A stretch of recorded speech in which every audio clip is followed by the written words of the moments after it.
Hello everyone.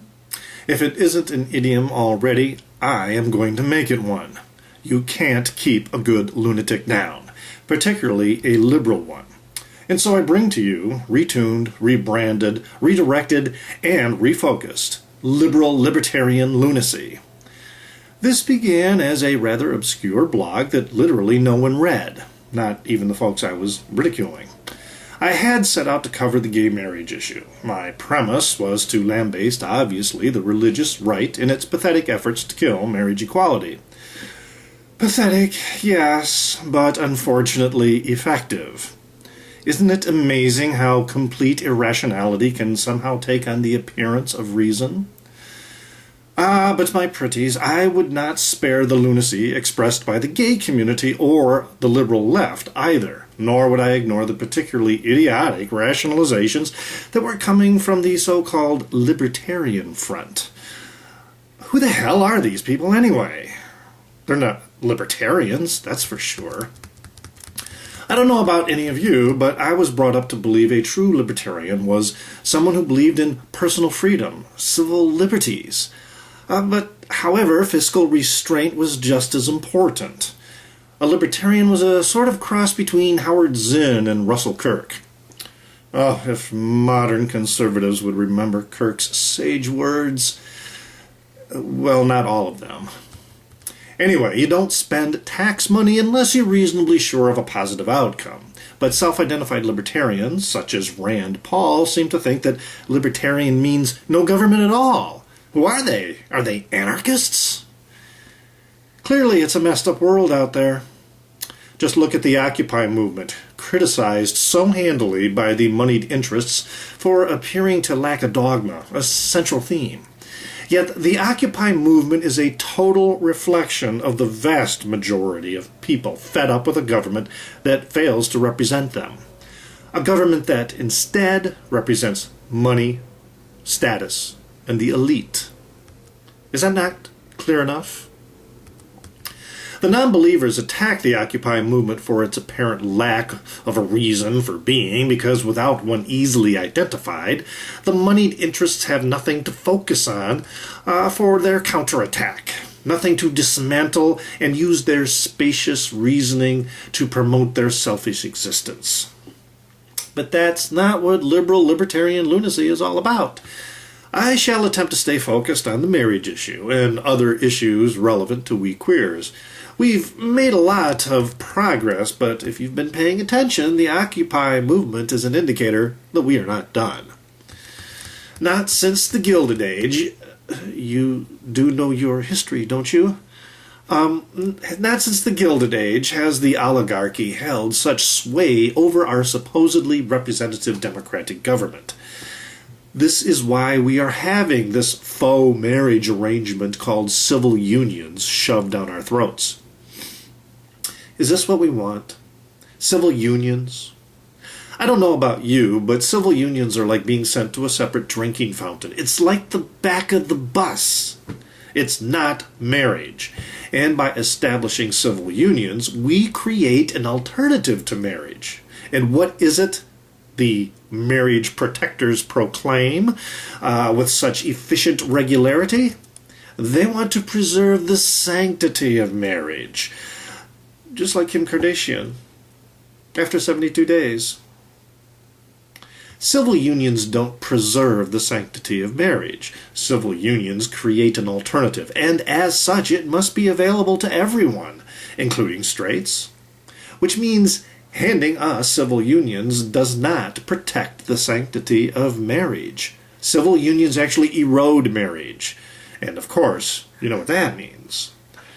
Well, we queers must work to protect the sanctity of marriage by ensuring that marriage equality becomes the norm. When two purple-haired Queenie boys can get married to each other, that is when we preserve the sanctity of marriage. Particularly when folks like Dr. Janice Krauss continue to spread the lie that, quote, all the social science research, end quote, clearly shows that children need both a father and a mother. Sorry, doctor, but that's not what the research shows. In fact, the research shows that single parents as well as same-sex parents can do and are doing equally as well at raising children as parents who are of the opposite sex. In fact, all this information has been read into the legal domain through numerous lawsuits. So be sure to check out the interview with Dr. Krauss at my blog, Libertarian Lunacy. Unsurprisingly, it's brought to you by the American Family Association. But on to the news.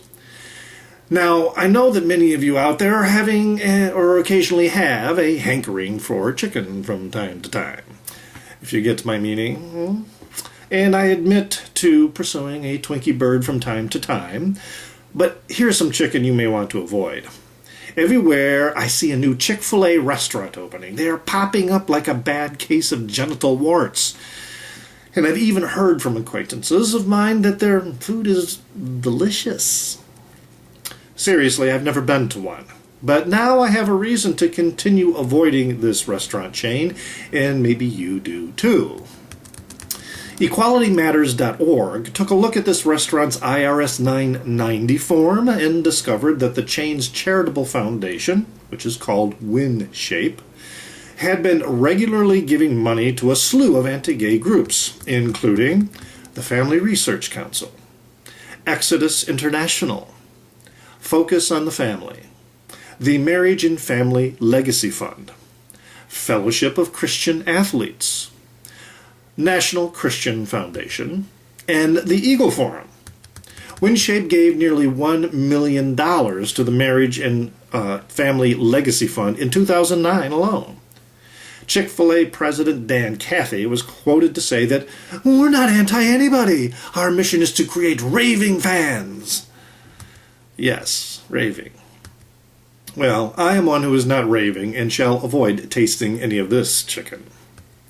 And not to draw too close of an association between financing hateful organizations and incidences of hate crime, a Colorado lesbian couple has been feeling the brunt of frightful vandalism of their Parker condominium southeast of Denver.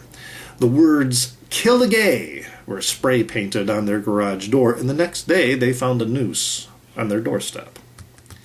We'll continue to watch this because, unfortunately, some of these alleged hate crimes have been faked. However, if you take a look at Burke Burnett's face, his alleged beating by two men in Reno, Texas, would be hard to fake. The 26-year-old Burnett reported that he was assaulted by two men at a party this past weekend, where he was stabbed at least twice with a broken beer bottle and shoved inside a lit burn barrel. Police have arrested a Daniel Martin and a James Trey Mitchell Lassiter. Reno, Texas is about 100 miles northeast of Dallas, near Paris, Texas. Well, folks, that's it for the inaugural relaunching of Libertarian Lunacy. My plan is to produce a segment weekly at the minimum. Unfortunately, there's a lot of news out there to be covered, so I may be doing these spots more frequently than that. But this isn't going to be a newscast per se. I'm really going to try and stay focused on talking about all these items and what do they mean, particularly when they are related to the gay marriage issue.